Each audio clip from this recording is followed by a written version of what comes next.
Kandi Burruss and Todd Tucker. Okay, for anybody who doesn't watch Bravo, Kandi Burruss is a longtime star of the Real Housewives of Atlanta, a songwriter, entrepreneur, and overall boss. Todd Tucker worked in TV production. He met Kandi while working on Real Housewives of Atlanta during a cast trip in 2011 to Africa. They started dating in 2011 on the show, got engaged in 2013 on the show, and married in April 2014 on the show.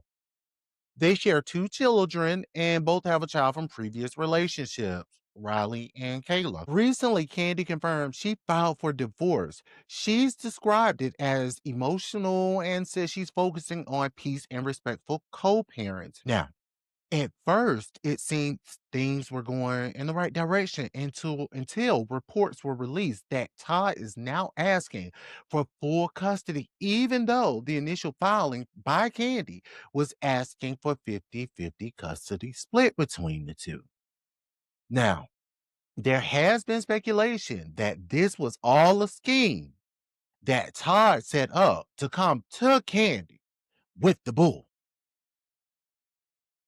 Shout out to Aunt Bertha.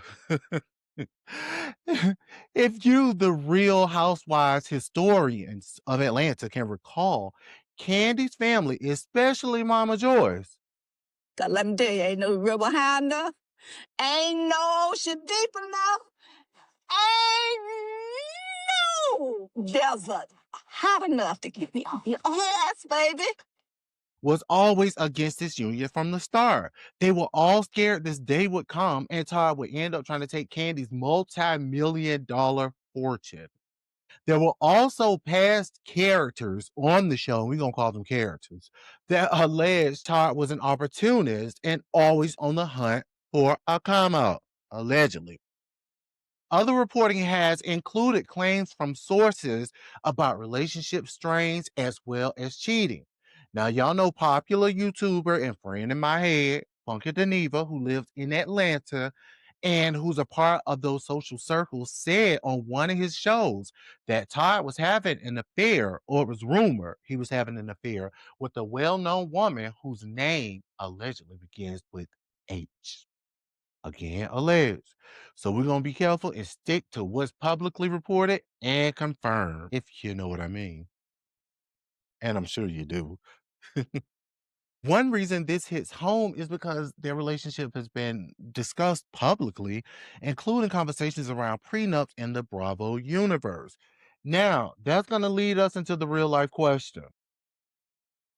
Prenup. Is it only for the rich? I don't know. You tell me. But let's talk prenups.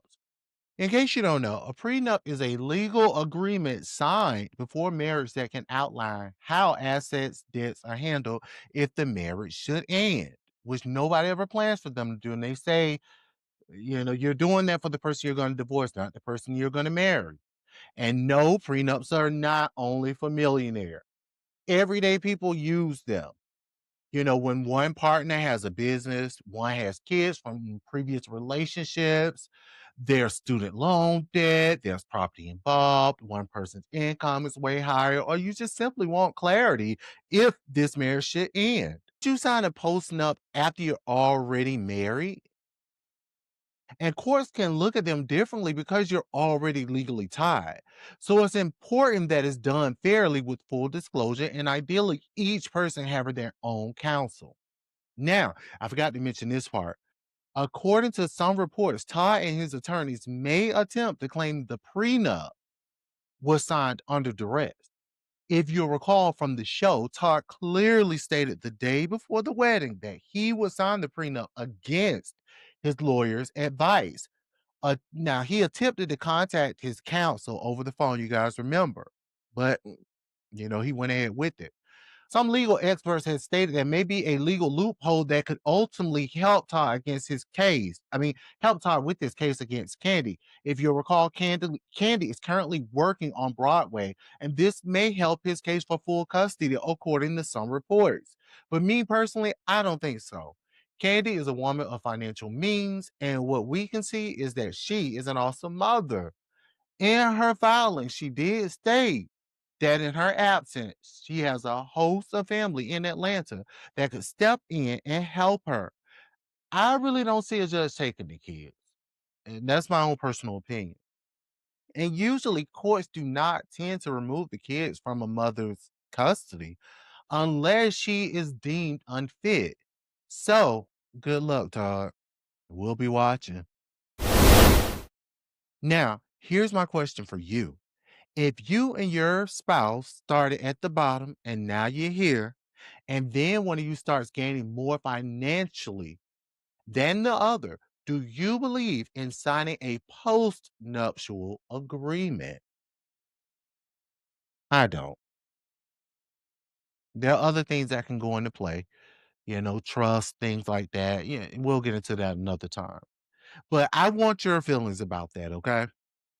Now, prenups, is it a deal breaker or smart planning? Postnups, respectfully or a sneaky move? If you refuse to sign either, then why? If you sign, what would you want protected?